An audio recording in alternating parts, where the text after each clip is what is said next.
Welcome back to another video. In this video, we're going to talk about how I made a ping pong ball machine that gets more balls than I ever will.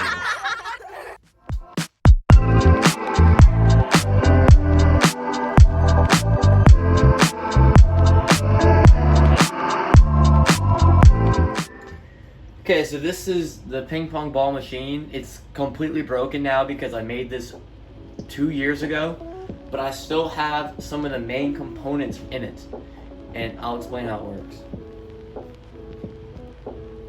So first off, we have these brushless motors right here, and the brushless motors, just like any other brushless motor, it is going to be wired up to an ESC, electronic speed controller.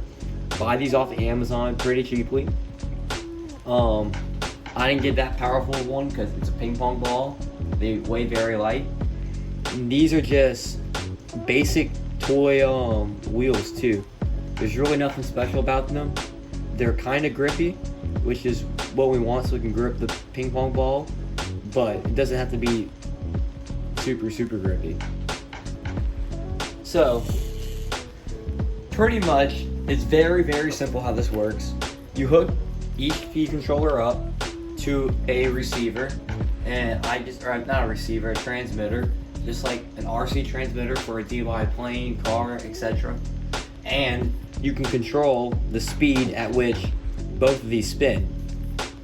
So if the top one spins faster, you create top spin on the ping pong ball, which makes it dive faster onto the table. And if you make the bottom one spin faster, you create backspin, which makes the ball have bounce backwards when it hits the table. This thing right here, I really didn't know how to make it go left and right, so I just used this little deflecting servo, so the ball would go out, hit this, deflect, and then it would go right. This is a terrible way to do this, but it worked somewhat. It did what I wanted to do, so I left it like that. Okay, this part right here was by far the hardest part of this whole project, and it was how to make a system that can contain all the ping pong balls and then only disperse one at a time.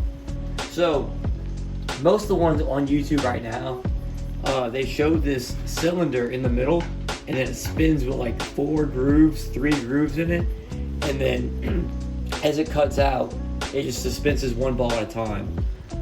I did that one, and that's the one that's in the YouTube short that's posted like 3 months ago, maybe 2 months ago, on my page, and it worked, but I got really ambitious, and I wanted to make a ping pong table that could make the ping pong balls go up, so you have a chance of hitting it back into the bucket, and you could theoretically play as long as a battery pack lasted. So I made this thing, which now it's deconstructed, and because I did what I need to do with this project, and I left it. But simply, this thing is a screw. So as this turns, the ping pong ball moves upwards, just like this. And then I have this on the edge of the container. So every time it's screwed up, the ball gets hit against the side, and it wouldn't fall out, and then it went up. This got jammed a little bit, probably because the motor I was using needs to be a little more powerful to undo the jamming, but it wasn't that bad. I could easily see how this works. This mechanism, if you could master it, probably would be better than the little circle one, because of reasons I said earlier. And this part was 3D printed, by the way, PLA, plastic, very basic. That's pretty much how it works. These are the details I have. I'm trying to think. Power supply was, give me a second. This is the power supply. A mini car cell battery, pretty much. Sealed acid battery. I used that from another project, which is my tennis ball machine, and I just used it real quick to power this ping pong ball machine up. Worked really well, supplies enough amps, enough current. So that's pretty much the whole project. So see ya. Please subscribe to the channel. These projects take very long for me to make, and I want to keep making more. So please subscribe and send this to people who are trying to make ping pong ball machines.